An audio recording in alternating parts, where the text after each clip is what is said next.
Something happened to the PGA Tour postseason field this week that has never been fixed by a rule, because the rule is the reason it happened. The FedEx St. Jude Championship is supposed to have 70 players. It will start on Thursday with 69. There is a qualified golfer who earned his place, who is dealing with an injury, and who is simply not coming. And the position he vacated will not go to anyone else. No alternate. No Monday qualifier. The field just gets smaller, and one player's season quietly ends without him hitting a single shot. That is the strange piece of housekeeping sitting underneath the biggest week of the PGA Tour calendar so far. In a regular tournament, a withdrawal creates an opening. Somebody moves up off the alternate list, somebody gets a phone call on Tuesday night, somebody drives through the night to make a Wednesday practice round. In the FedEx Cup Playoffs, none of that exists. The field is defined entirely by the standings, and if a qualified player does not tee it up, the tournament is played one man short. PG. A Tour Communications confirmed it publicly, noting that the 2026 FedEx St. Jude Championship will be a 69-player field. So there are three separate stories running through this week. There is the man who qualified and is not here. There are the players who never got here at all, several of whom have been fixtures in this postseason for more than a decade. And then there are the roughly 20 golfers already in Memphis who are playing for a number that decides their entire 2027 season. Let us take them in that order. The FedEx St. Jude Championship runs from the 13th to the 16th of August at TPC Southwind in Memphis, Tennessee. The purse is $20 million. The winner collects 750 FedEx Cup points. Critically, there is no cut. Every player who tees it up on Thursday plays 4 rounds, which means every one of those 69 golfers gets a full week to move. The structure from here is a funnel. 70 players qualified for Memphis. Only the top 50 in the standings after Sunday advance to the BMW Championship, which is being staged this year at LIV Country Club in St. Louis, Missouri from the 20th to the 23rd of August.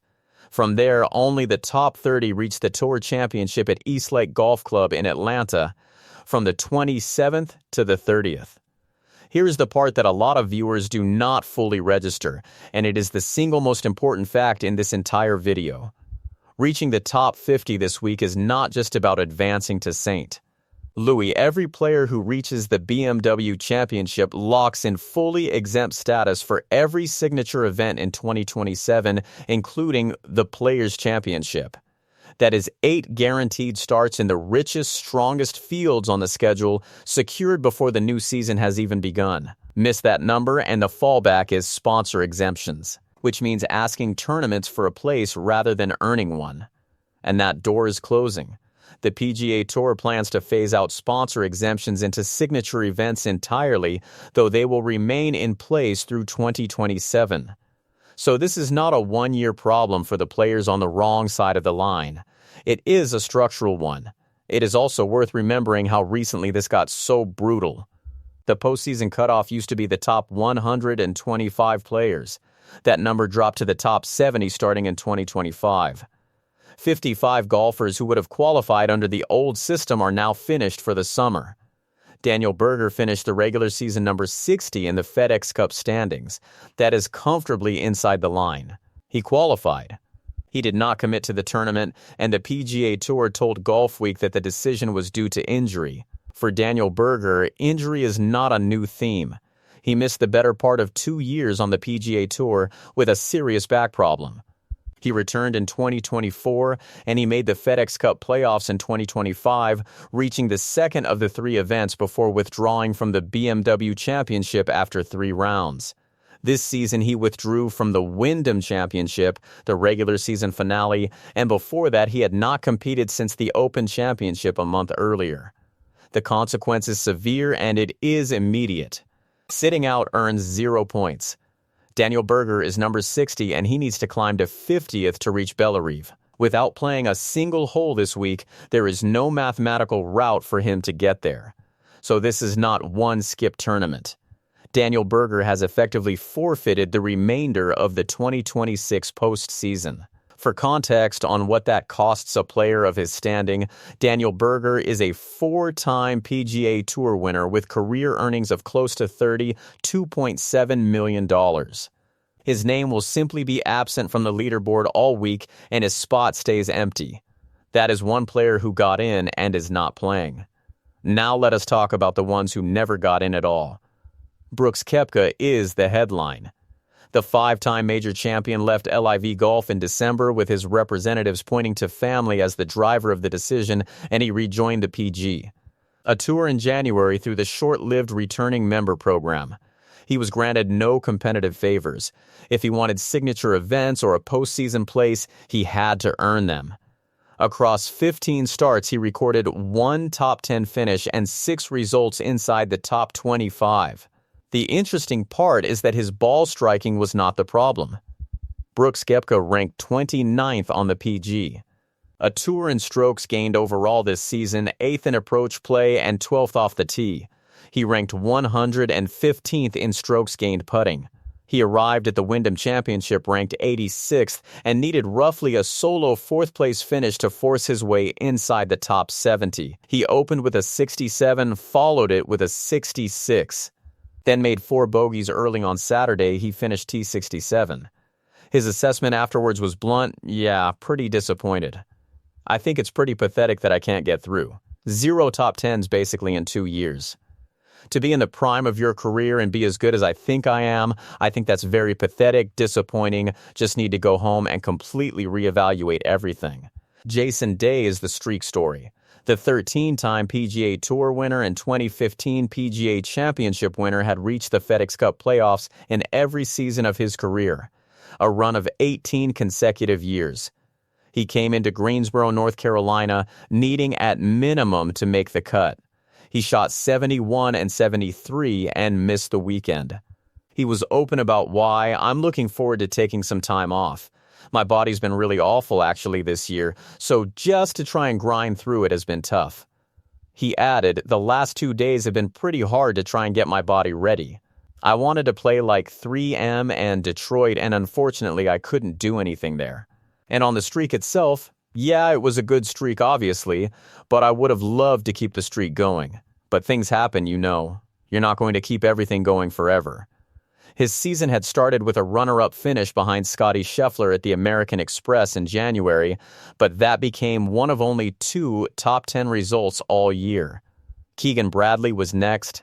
His run of 15 straight postseason appearances, dating back to the year he earned his card in 2011, ended at Sedgefield Country Club. He recorded 6 top 25 finishes in 2026 and not a single top 10. He arrived at the Wyndham Championship ranked 72nd, needing roughly a share of 38th place, and finished T49. He is also the sitting United States Ryder Cup captain coming off a home defeat. Yeah, it's been a tough year and a half, he said. I'm looking forward to getting home and resetting and coming out next year a little fresher maybe. Tony Finau had never missed the FedEx Cup Playoffs in a long career on the PGA Tour.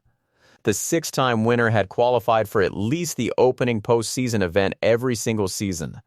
In 2026, he managed 1 top 10 finish, and he closed his year with a missed cut, a share of 71st, and a share of 61st.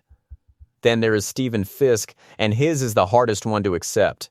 In mid-July, while the strongest players in the world were competing at the Open Championship, Steven Fisk went out and won the ISCO Championship in a playoff. It was the 2nd victory of his career, and it lifted him from 99th to 60th in the standings. He then missed the cut in each of his final 3 starts, including at the Wyndham Championship. He arrived at Sedgefield sitting 69th, safely inside the line, and left it 71st. He won a PG, a tour event this season, and he is not in the postseason. A handful of other recognizable names fell short as well. Billy Horschel, the 2014 FedEx Cup champion, finished 100th after missing 10 cuts in 23 events, his 2nd consecutive year outside the playoffs. He graded his own season with a single letter, calling it an F. Lucas Glover finished 101st. Joel Dahman finished 121st, missing out for a 5th straight season. Beau Hossler finished second at the Wyndham Championship and jumped roughly 50 places, but he needed the win, and he ended the season 72nd. Davis Thompson finished 77th, the third time in 4 years he has landed within 10 spots of qualifying. Tom Hogue finished 81st after missing 8 cuts in 24 events. Denny McCarthy finished 86th with just 3 top 25 results. The player who caused a lot of that late movement was Michael Brennan. He arrived at the Wyndham Championship far outside the top 70 and needed something extraordinary. He produced it, making 5 consecutive birdies from the 4th hole through the 8th on Sunday, closing with a 64 to finish 22 under par and win by 3 strokes. That vaulted him from around 105th to 47th in the standings, his second career PGA Tour title. It also did something bigger. The victory earned Michael Brennan a place in the Masters tournament next April. Sedgefield Country Club sits roughly 25 miles from Wake Forest University, where he won 8 times as a collegiate player, and he now joins a list of Wake Forest golfers who have won this event, including Cameron Young, Webb Simpson, Scott Hoke, and Lanny Wadkins. The final qualifying position went to Jackson Koivun. He is 21 years old. He left Auburn University in June, and he won the 3M Open in only his 3rd start as a professional. He held number 70 on the number all weekend, closing with a 71 to finish 8 under par and tied for 29th. He dropped to 71st after a bogey at the 1st hole, got himself back to level par by the 6th, and stayed inside the line from there. Matt Wallace and Davis Thompson were both still on the course with a chance to push him out. Neither hold the putts required, and Jackson Koivun qualified with 8 points to spare. His 6 starts are the second fewest by any player to reach the FedEx Cup Playoffs since the format began in 2007. Only Tiger Woods, with 5 starts in the 2019-20 season, needed fewer. There's definitely some added pressure today, felt it coming down the stretch, Jackson Koivun said. Just tried to stay committed and make good swings. Obviously, I wanted to make the playoffs, and I knew that was a far-fetched goal. If I told myself back in June that I would be sitting at 70 and waiting it out in Greensboro, I think I'd be pretty happy. He also described what the closing stretch actually felt like. It's a different type of nerves when you know you don't have your stuff and you've got to go out there and execute some shots. So the comparison is stark. Steven Fisk, a tournament winner this season, finished 71st and is out. Jackson Koivun, 6 professional starts old, finished 70th and is in. The line has now moved from 70 to 50, and that reshuffles everything. Maverick McNeely is the new bubble player at number 50 with 806 points. The last 5 golfers currently inside the line are Alex Noren at 46th with 859 points. Michael Brennan at 47th with 857, Matt McCarty at 48th with 838, Keith Mitchell at 49th with 811, and Maverick McNeely at 50th. Immediately outside are Harris English at 51st with 779 points, Max Homa at 52nd with 767. Sungjae Im at 53rd with 764, Jordan Spieth at 54th with 762, and Sam Stevens at 55th with 741. Jordan Spieth deserves a closer look because his situation is unusual. According to Patrick McDonald of CBS Sports, Jordan Spieth is the only player inside the top 70 of the standings who has not recorded a top 10 finish this season. He owns 13 PGA Tour victories and 93 career top 10 finishes, and his most recent win came at the 2022 RBC Heritage. He avoided the cut-line drama in Greensboro, but his season is unresolved. He missed the top 50 a year ago, which is why he required sponsor exemptions to get into most of the signature events in 2026. Missing it again means repeating that process in a system the PGA Tour is actively phasing out. To have a mathematical chance of passing Maverick McNeely, Jordan Spieth needs roughly a solo 23rd place finish this week. He remains 1 Wanamaker trophy short of the career Grand Slam. The wider picture of minimum finishes required is worth showing on screen rather than reading in full. Max Homa needs a 2-way share of 25th. Sungjae Im needs a 2-way share of 24th. Jordan Spieth needs a solo 23rd. Sam Stevens needs a 2-way share of 17th. Corey Connors needs a 2-way share of 14th. Shane Lowry needs a two-way share of 11th.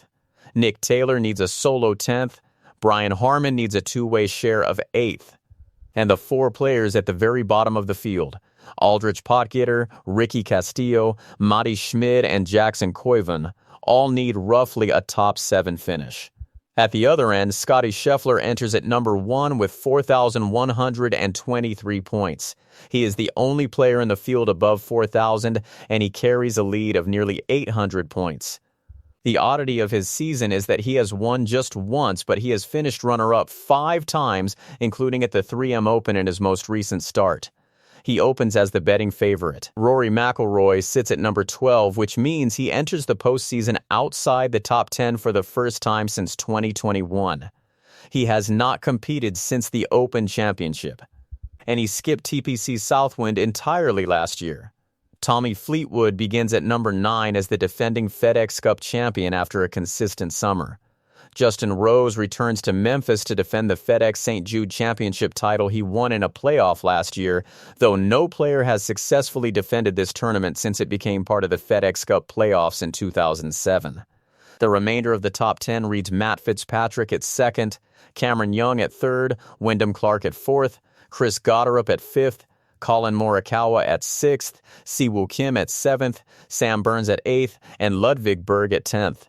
My pick to lift the trophy is Scottie Scheffler, on the basis that 5 runner-up finishes and a lead of nearly 800 points describe a player who has been in contention almost every week without converting. A no-cut 72-hole event at TPC Southwind gives him 4 full rounds to do it. For the man who climbs from outside the top 50 into it, I am taking Jordan Spieth. A solo 23rd is a demanding target for a golfer without a top 10 finish all year, but the reward, a full season of signature events in 2027, is the strongest incentive on that leaderboard. Here's the question I want answered in the comments. Who is the one name you cannot believe is not in Memphis this week? Coverage begins on Thursday and Friday on Golf Channel from 2 o'clock to 6 o'clock Eastern Time. On Saturday and Sunday, Golf Channel carries it from 1 o'clock to 3 o'clock Eastern Time, with the Columbia Broadcasting System taking over from 3 o'clock to 6 o'clock. 69 players, 50 places, 4 days.